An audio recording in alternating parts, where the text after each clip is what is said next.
Welcome to a Thursday with Third Path webinar. I am so glad we are starting this season off with Anne Marie Slaughter, and I will put her slide up in a second and tell you a little about her, but you probably already know a little bit about her.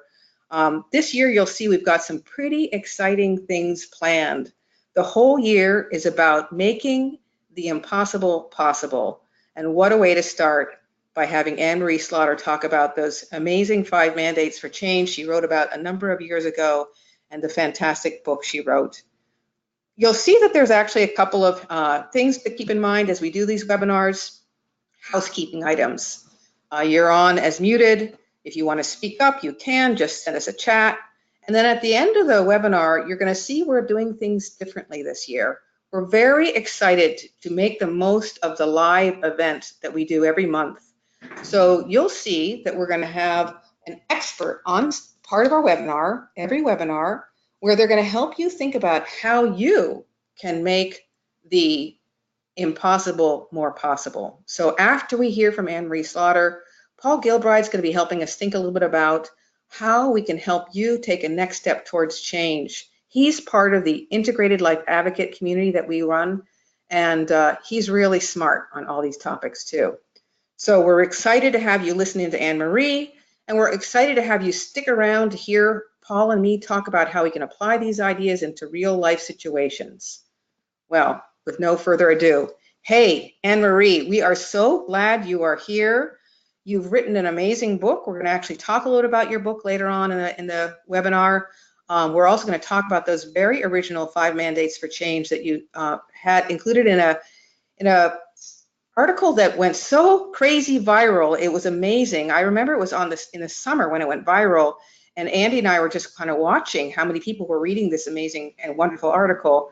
And then luckily you turned it into a great book. But here's one of my favorite quotes from your book about how what you're talking about is how we can really make America better. That the ideas that you're talking about, valuing work and caregiving, really is about making not just ourselves and our families and our communities better, but our whole society better. What's a couple of quick thoughts you want to share with our audience before we jump into your 5 mandates for change? Welcome for being here. So glad you're here. Well, the first thing to say is just I'm delighted to be here, and I've been admiring the Third Path Institute for years now. And you and I were in touch shortly after 2012, June 2012, when I wrote my article. So it's a pleasure to be here now. And I do think the other thing to say, and the reason I talk about these issues in the grand terms of renewing America and really bringing out our best selves, is that I don't think of this as kind of a women's issue or a working women's issue. Or even a gender issue. I think of this as a living up to our values issue and making time for those we love as well as for the things we can achieve. Wow, I'm writing that down. Living up to our values issue. That pretty much says it all. And I think when I think about where, we're around the corner from our 20th anniversary as an organization, hard to believe. And I think that probably was at the core of what motivated me to start Third Path Institute. And interestingly, why we're called Third Path is because we didn't think of it as just a work and family issue or a women's issue. We really saw it as a whole new way, a third path. You don't have to do work or something else. You can do this integrated approach. So it was music to my ears when you were writing about these things as well. So yay. All right. Well, I had some fun thinking about your 5 mandates for change. And they came out in this new way. I was thinking about them. Of course, one is that we added a new one. I'll talk about that in a second. Yes, I noticed um, that. but like when I started preparing for the webinar, I was like, hey, these actually fit into little subsets. And so we'll talk about that in a second. But the big, powerful message today is that when you follow these mandates, as we describe them all year long, we're going to go into each mandate all year long. The outcome is that we become a much better place all around.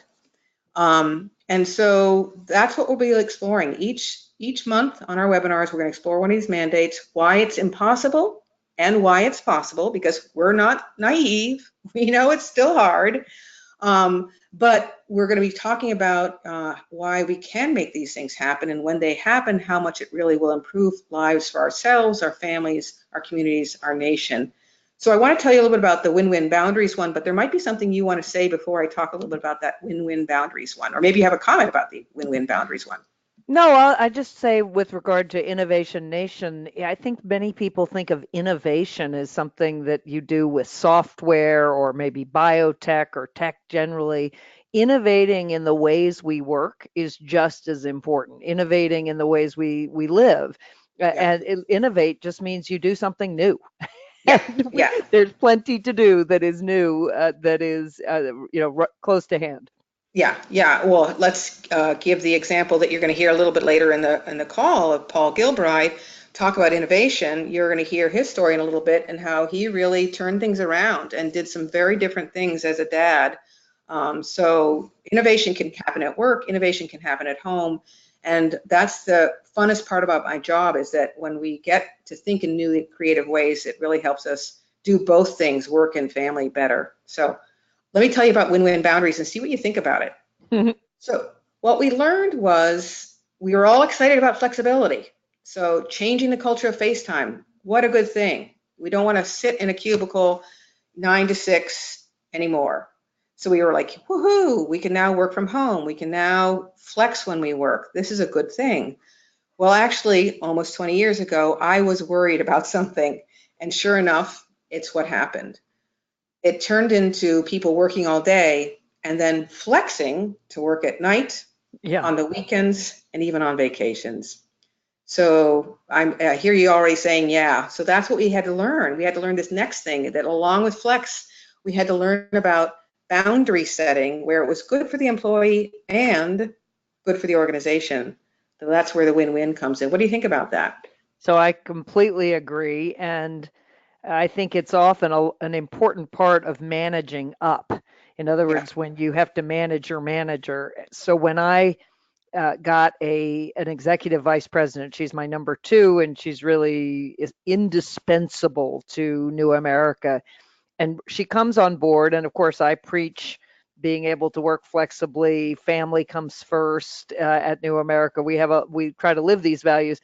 But very early on, I sent her an email on a Saturday morning, and she texted back to me and just said, if you need me on a weekend, please do text, but otherwise know that I won't be reading email until Monday morning. And she was very gently saying, look, this is the weekend. I'm not going to respond to email. Obviously, I'm a professional. If there's some real reason you need me, you can text me. And it was a great example of setting a boundary. It was totally win-win. I respected her for holding me to my own values, and she was making clear that she was both a professional and she had a life. And Yeah. it's an example she and I both use now in talking to others at New America. Yeah, it's a really great example. It's so great on so many levels, because I think one of the messages we say at Third Path is that it feels a little scary to send that text. Yes. But that's there's actually an important part of being able to follow this integrated path, is sometimes it does require being courageous, taking that kind of scary step, but then it gets everybody going in the better direction. And that can be true at home too, having that courageous conversation at home too. So wow, what a great example. Thank you so much. You're There might be welcome. something great. I'm gonna go on to the next slide. We are gonna make sure that we have Anne Marie off at by around 2:20, 2:30 today. Well, you'll notice that I move things around on this one. I was thinking about your mandates, and I'm like, wait a minute, hold on, look at this. Really, what we learned a long time ago at Third Path is that there was a couple of your mandates that help explain the why. In other words, I've learned what gave someone the courage to send that, text that was a little scary to send. Well, it's because of the why. They had learned that they liked their work and they wanted to do a great job at work, but they also wanted time for something else, whether it was family or whatever. And so that why helped people get the courage to then follow through with the how. And the how, we already talked about, is changing when and where you work, but it's also setting win-win boundaries. And then what Third Path has been working on for the last 10 years, it's really getting smart about how do we do careers differently. And here's the super bonus point, and if you want to talk about any of these things we want to hear, that when you help people to think about how to do careers differently, it actually helps them become a better leader. They make wiser choices. There's always more work to do.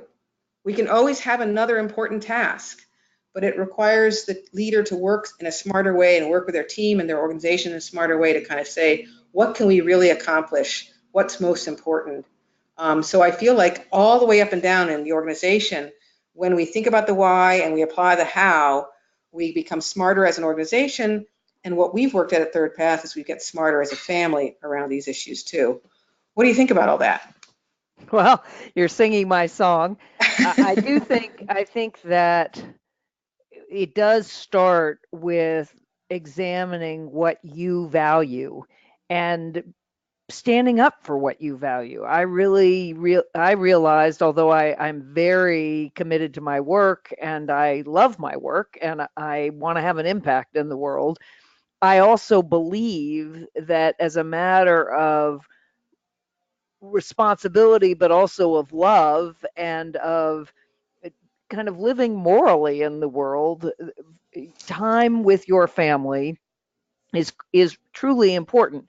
And this does not mean being a perfect mother. I am so far from being a perfect mother. Yeah, But yeah. it does mean in critical periods being there. I'm often not there when my kids want to play and they're now grown, but I was always there when they were emotionally needy or there was a moral issue or anything where I was the right, it was up to me. So I think that is critical, but I would also emphasize families come in many shapes and forms. And that same executive vice president who I was talking about, who set those win-win boundaries, she does not have children, although she is an active aunt and has many friends. And she has, I think her family extends to lots of different people. She really cares that she has time for herself, for music, for things she cares about. So I think we have to realize families can be taking care of your parents as well as your kids or a sibling, but it can also be caring for friends and those in your community, or it can be just self-care. Yeah, yeah. Oh, thank you for expanding that definition. Again, really very, very core to what our message is here, is that let's be inclusive in our understanding about what we define as our family. And so glad you made the point that family can be children and family can be aging parents. With the aging baby boom, Yes. we are just at the tip of that huge wave of challenge that's going to be coming to families, but to organizations as well. I Well, would cool. also just, I'm Good. sorry. No, no, go I, ahead. I'd also say on redefining the arc of successful careers, I turned 60 2 weeks ago, and so I've been thinking about this a great deal. My kids have just left the house a year ago, so here I am. I'm 60, and my kids are no are off doing what they're doing. I'm certainly still parenting, but it's by text and by phone rather than being at home.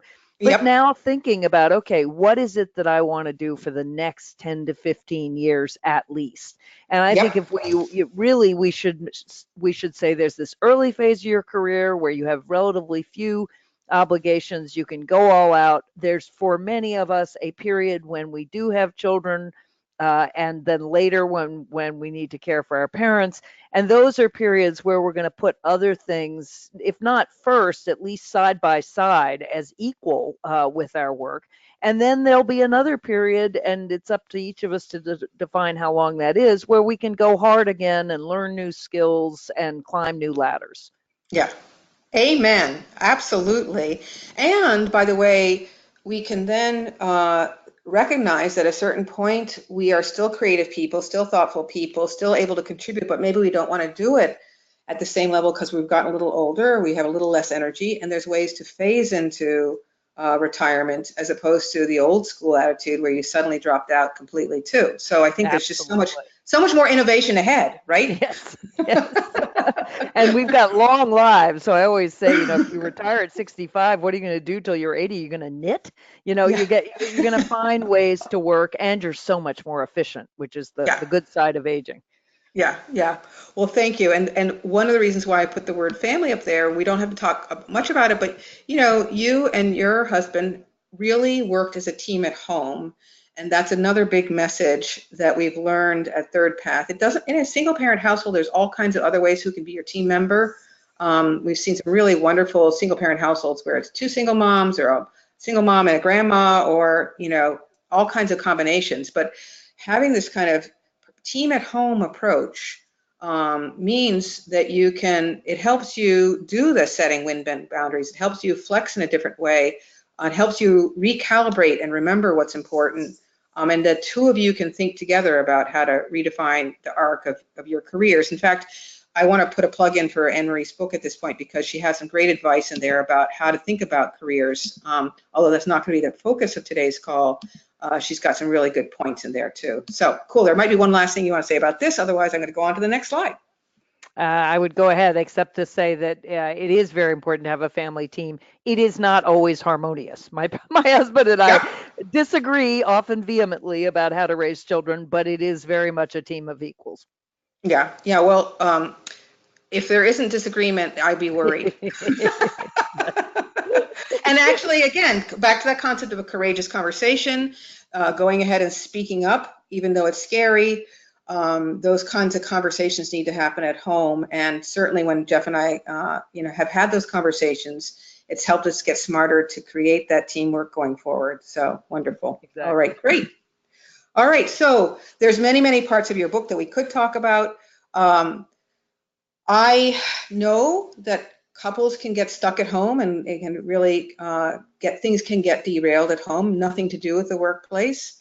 However, honestly, almost 20 years into this, I think the workplace is still, especially in professional careers, one of the more challenging places to help or get in the way of people following an integrated path. And so in your book, you talked about the half truths about, women, men, and the workplace. And I love the concept of the half truths because, the point obviously being that there's some truth in what she's saying in these statements, but there's also something a little bit more profound we need to look at in each of these concepts and assumptions out there. So what we're going to do next is have Anne Marie talk a little bit in particular about the workplace and some of these half truths. So you can see the first one is the assumption that both Anne Marie and I realized wasn't really the truth many, many years ago, but lots of people still believe, it's just a women's problem. What do you want to say to them about that? It's really simple. It's a question of math. You cannot change the roles of one gender without changing the roles of the other. You cannot say women can now be the way men have traditionally been, but men are not going to change because that just means women are going to do two jobs and while men are still doing one. So you have to change the role of men at home as much as you change the role of women in the office, and you have to make it as possible for men to take time out, to take parental leave, to take care of their own parents, to leave at 4 to pick up a child at daycare, to come in late, to do all the things that employers now think of as the accommodation we have to make for mothers. No, it's the accommodation we have to make for parents. And you have to not only make the policies available to men, but you have to start treating men as if there's something wrong with you if you're a father and you don't take parental leave. Like, what kind of father are you if you have the ability to take paid leave? And the vast majority of fathers and mothers do not, and you don't do it. So we really have to change our expectations of men. Yeah, yeah. So great. You nailed two in one. You helped us understand it's definitely not just a women's problem. In fact, really part of it is a care problem. We need to create workplaces that really support care. But it's even bigger than care. But with that in mind, and just watching the clock, we're going to go on to point number 3. yes, flexibility is part of the solution. And we need it, but we've talked about one of the problems, that flexibility can turn into working days and nights if we don't also think about setting boundaries. But you made another really good point here about one, there's a flexibility stigma, so people are afraid to flex. But you also talked about low-wage workers and what does flexibility look like for low-wage workers? So either of those things, the flexibility stigma or low-wage workers, what would you like to talk about? Well, flexibility for low-wage workers is the problem, not the solution. Yes. Not having predictable hours is as bad as not being able to leave work to take care of your loved ones.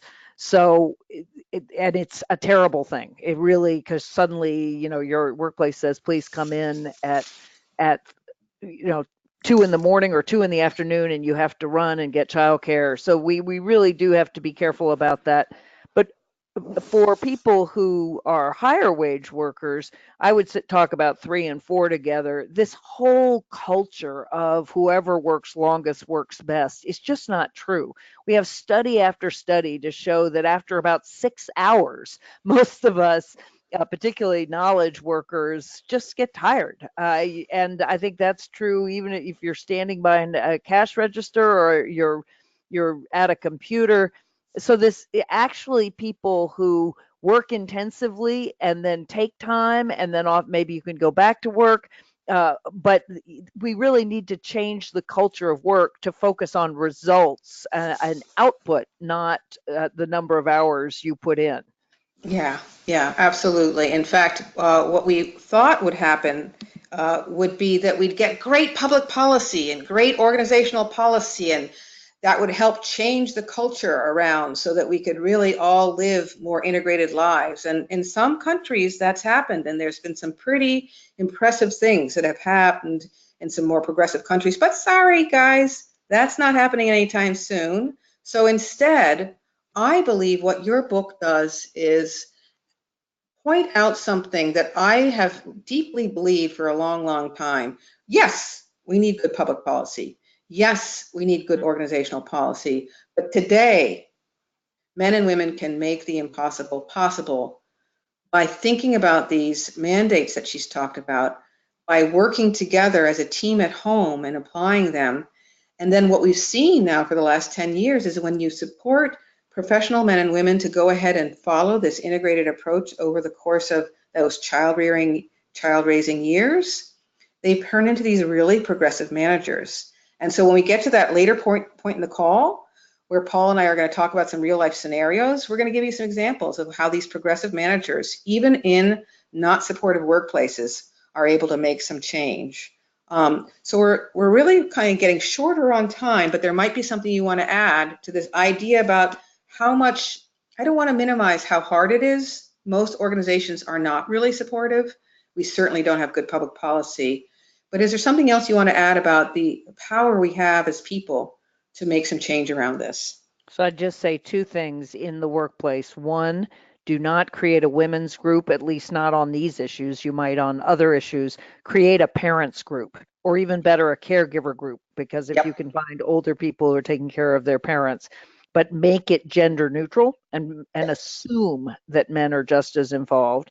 And similarly, if you are a manager, you should start asking every young man who you mentor or manage how he is thinking about balancing work and family, because it is a question we ask women and we don't ask men, and we just reinforce the idea that this is a woman's job, Yeah. and she has two jobs and he has one.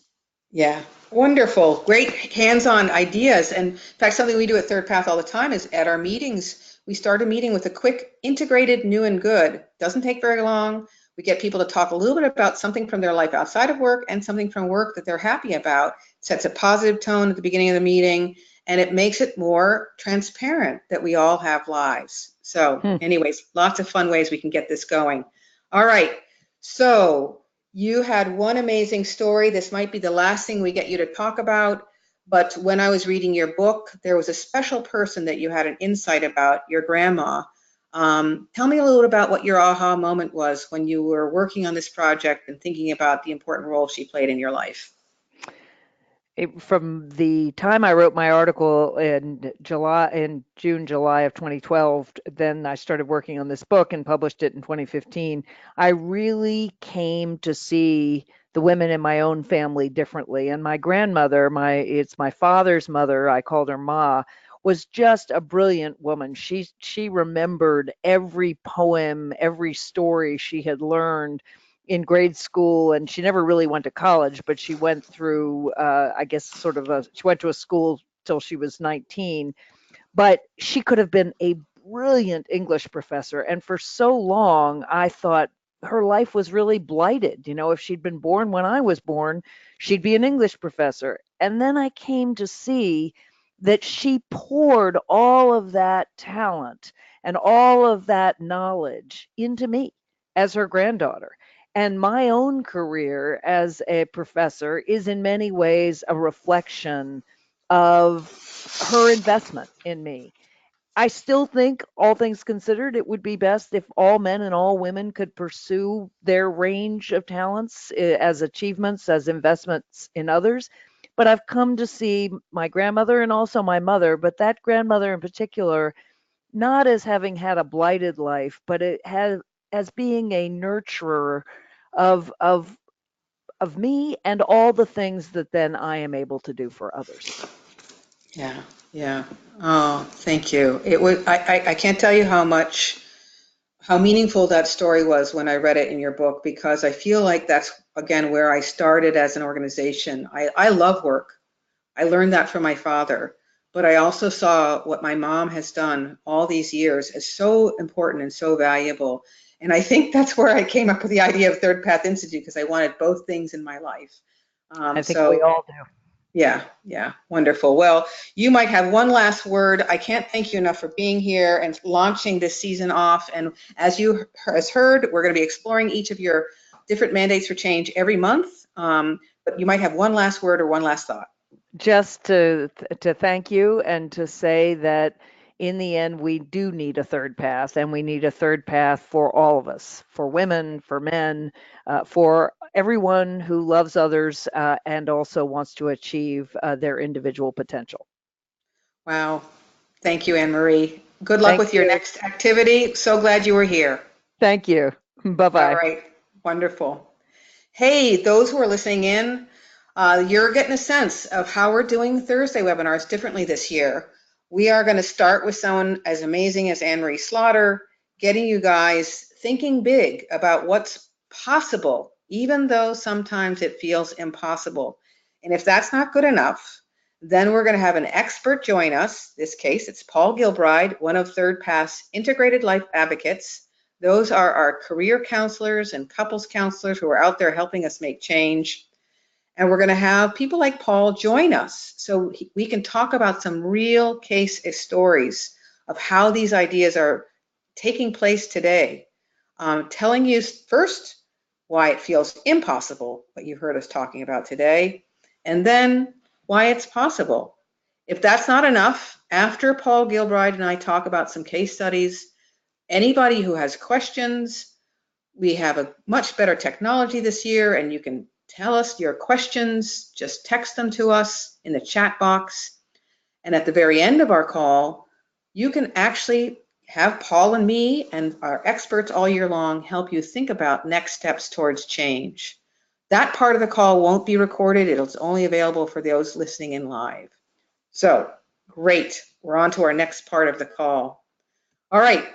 So, Paul, I am so glad you're here today. I know you just totally enjoyed listening to what Anne Marie Slaughter had to say. I know you've been living this stuff yourself. I feel really lucky that you're part of the Third Path ILA community. Before we get started with some of our case studies, is there something that you heard that you really want to just underscore, or a thought that you came up with after listening to Anne Marie and I talk about those mandates for change, or how the workplace is still a little stuck? Anything you want to add, Paul? Um, Thank you so much. I mean, I am blown away because there were times I just wanted to leap out of my seat and and drop the mic on behalf of on behalf of Anne Marie. What really stuck out to me. So I read her article when it came out, and this is when I was just first getting into corporate coaching, and I really fundamentally believed in everything she said, and actually had exchanged a couple emails with her, and then completely lost touch, and it was really out of mind. But now I realize it was not out of mind. As I have gotten, and I've now coached into the 200 or 300 of people trying to create this balance and integration in their life, specifically in corporate America. Everything she said is so right on that I was just struck by, wow, somewhere in my subconscious, I retained that and then realized as I got experience helping people with this that she couldn't be more dead on. And I think the one thing that really sticks out and that is underplayed is the aspect of bravery. It takes bravery to be the first one. It takes bravery to be the one who stands up for what is important to you and challenge the current system. And I've been able to see that in some of the clients I've worked with. So I would say we cannot underplay the bravery it takes to do this on behalf of yourself. So. Yeah, it takes bravery to do what you do, to be a man doing these things differently. It takes bravery. And luckily, though, I know already the answer to this question. Yes, it took bravery for Paul Gilbride to do what he did in his life, but what were the returns on that investment, that bravery? You know, and I don't know, should I briefly tell my story real quickly or Well, yeah, keeping an eye on the time, but absolutely. Yeah, I mean, I'll just I think what Jessica's referring to is I quit a 16-year career to stay at home with my kids because my wife and I were both juggling really demanding careers, and it just didn't feel right for me. So I took a leap of faith. I had no idea what was going to happen in my career, but I knew that if I followed my values, this was the right move. And what ended up happening is this amazing transformation of me really then being allowed to follow what's important to me, which led me into coaching, which led me to 10 years of being at home with my kids while I my coaching practice. It allowed my wife to become a major C-suite person at the company she worked at, which is what she was really driven by. And I think when you when you follow your values, sometimes you don't know where it's going, but you don't have to. You just have to trust that if you stay and honor what is most important to you, you can't help but win. Yeah. But you don't know what the win's going to be, but you will win. Yeah. Thank you. I'm so glad you shared that story. Well, what we're going to do next is give you some concrete examples of why all these ideas still feel gosh darn impossible. And then we're going to give you a couple of stories that we hope inspire you about why it's possible. And then, as I mentioned, we're going to stop the recording. And for those who participate in the live webinar, answer your questions, work with you to think about how you can make some change. And as you can see, we've got a pretty wise soul with us, Paul Gilbride, to help us think about this. So I had this slide I wanted to put back up because that's kind of what we're getting at is the how. How do people do this? How do they set win-win boundaries? How do they change a culture of FaceTime? How do they redefine the arc of the successful career? So I'm going to tell a very short story. It's a short story because it's going to sound like so many workplaces today.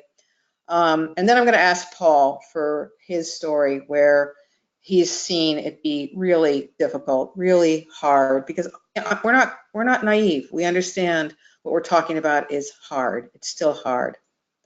So without going into too many details, at one point in my career, I was working with a team that I felt very hopeful about, that they were going to be able to make some change around this as a whole team. And one reason I was hopeful about this team, this goes way back a few years. One reason I was hopeful about this team making changes because they had quite a committed leader to these ideas. But as I worked with this team, what I learned is that the team was inside of an organization that had huge patterns of chronic overwork, partly because of the kind of work they did and the demands they had from their clients. But don't get me wrong, I've seen some people do things differently in those organizations too. But I don't want to underestimate how hard it was given the type of work that this organization did. Long story short, what I saw happen over time as I tried to help this team to think differently is that culture of chronic overwork ate them alive and their goals to do things differently. And in some ways, because that leader had never experienced that figuring out how to do it differently still meant they could do an excellent job. He never really had experienced that in his career. He'd always been someone who'd kind of had work be put first, but he was trying to make a change. At some core level, he didn't know that there was a better way that he could stay committed to. And I'll tell you why that's important in my success story later. Long story short, no change happened, and the two people who brought me into this process really kind of gave up on the organization and the organization's ability to change. And so what I saw was in an organization, even with some people with good intentions, chronic overwork can get the best of us, and people are leaving organizations as a result. Luckily, there's a happy ending there. One of them left and found a much better workplace. The other one's moved to a different geographic area, and it's better there. And so those people found a better solution, but that workplace didn't change very much. And I think that's a lot of workplaces today. They are chronically overworked, overwhelmed, don't even know where to begin to start making change. And it's hard, and I don't want to underestimate how hard it is. So Paul, I don't want to end on the down note, but you have a story of a struggle. I want to hear that. And then we're going to tell you a positive outcome story too. Yeah, thanks. So the one that really comes to mind, and I'm going to approach this from a employee's perspective. So I worked, and this actually has a happy ending. So it Good. kind of, it's a twofer. We see both sides. Yeah, it's a twofer.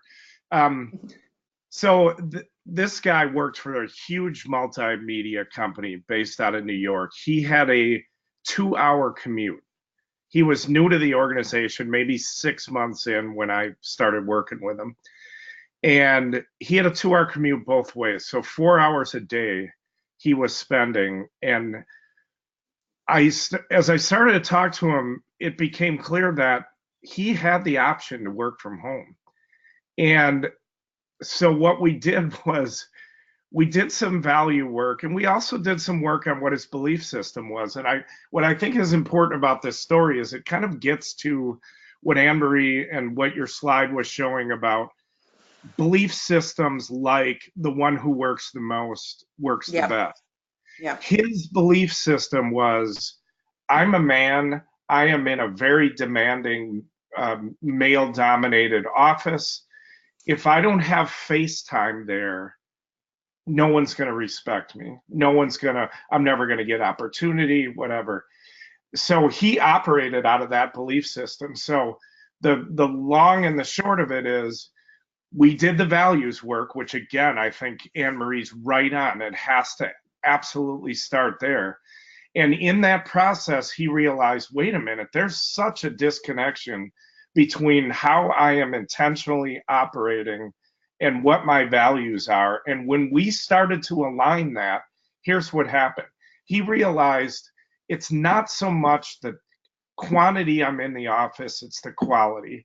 And we got real intentional about, okay, I only maybe have to go in once a week, but when I do, I'm very intentional about who I meet with and what FaceTime, and it changed everything.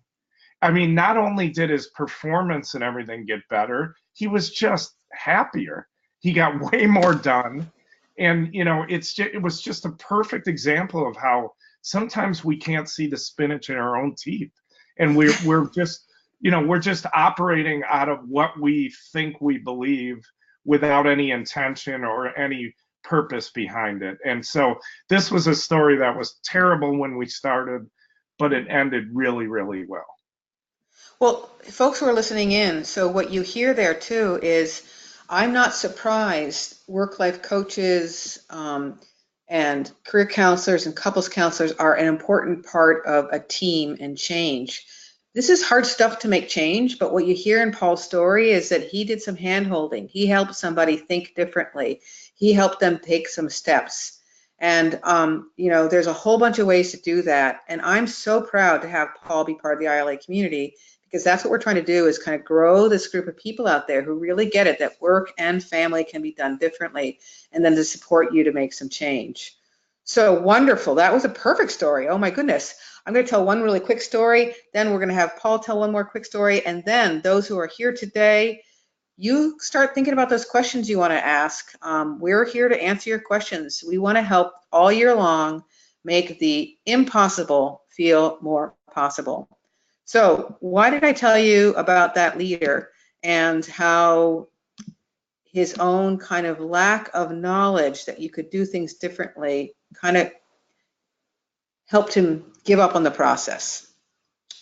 So what I've learned working on this for way too many years is that every year that I've had success following an integrated path, it's made me stronger and smarter for the next year. That success I had to just turn off work on vacation and realize the sky didn't fall in.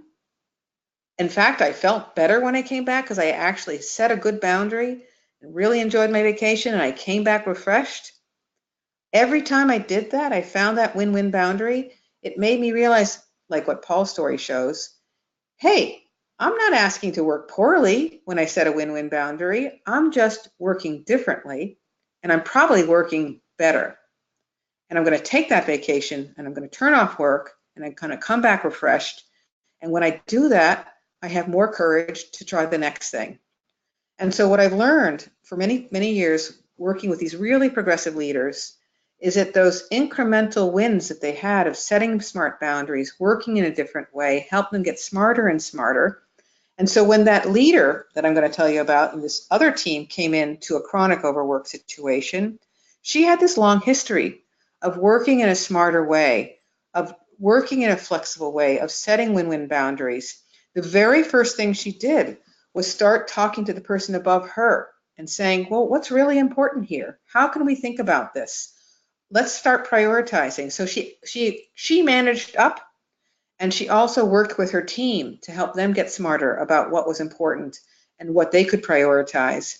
And again, it wasn't instantaneous. There were some bumps along the road, but within a year, and I think it was even less than that, she went from having a team that felt like it was in chronic overwork mode and had been for a long time to a team that had much more intelligence and more less fear to speak up about the flexibility that they need and to speak up around, hey, you just asked me to do X, I'm fine with that, but I've got these three other things. How should we prioritize X along with these three things?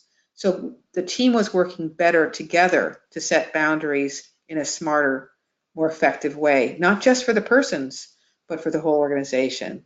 So I think that leaders' original successes of setting boundaries and working smarter helped her have the courage and belief that she could do it differently with her team as well. So Paul, you might have another short story you want to share of a success, something to inspire people. Then we're going to stop the recording and see if people have some questions for us. Yeah, thanks. Yeah, this is a really good one about how someone being brave and making a change on behalf of their value system changed the organization that they were in. So I worked with a woman at a big consulting firm who had just had her first baby, and she came back to work, and she had fully intended on working back in the office 5 days a week like she had before she had the baby. She realized, as so many of us do after we become parents, that, I don't know if this really honors what I want. And so there was no precedent for anybody in her part of the organization to work from home even 1 day a week. But her and I talked about it, and she was like, I really know this could work. I mean, I know my job, and I know. And so she was brave enough to have the conversation with her boss. And it's not only brave to have the conversation, but it's also brave when you say, I can do this. And when they say, okay, let's try it, holy crap, it takes bravery to now go, oh my God, I've said I can do this. I actually got to do it. But what happened is I worked with her for a year, and listen to what happened. She did this. She asked for 2 days a week, had a plan of, I can do this. Here's how it's going to happen. 6 months in, I'm talking to her, and she's like, my boss has now made it an initiative within my part of the organization to talk to everybody in there about how can we be more flexible so that you're happier and more productive. And he addressed it with all of them because it worked so well for her, and she was so happy, and there was no reduction in her productivity or how things got done, that he actually realized, wow, this really aligns more with who I am as a leader. And now, because she was brave enough and proved to me it could work, this is now going to be part of my leadership style. And Oh, so wow. I can't undersell the fact that you have no idea, if you're brave enough to advocate for yourself, the lives you can change beyond your own. It's amazing. Wow. Wow. Thank you. And so close to my heart, because really what we're really talking about is, as Anne Marie talked about, this is really about our values, what we want as a society, what we want for ourselves, our families, our communities. And so we're starting to really think in new ways about how do we do work in a way alongside having time to care for our loved ones, care for our communities. Wow, thank you so much. This has been so much fun. Holy cow, and we're just beginning. So we got a whole year of us looking at these different mandates for change that Anne Marie Slaughter talked about. We've got a big reveal in February. Don't make sure to miss that one. And all year long, we've got resources for you as an organization. So please make use of us. Remember, if you're an ILA listening in, like Paul Gilbride, get involved with us too. We have resources for individuals, families, and people like Paul. We want to really make big change in the world. So I'm going to hit the stop record button. Then we're going to, in these live events, people get to ask us questions so we can help make the impossible feel more possible. Hold on, let me stop that recording.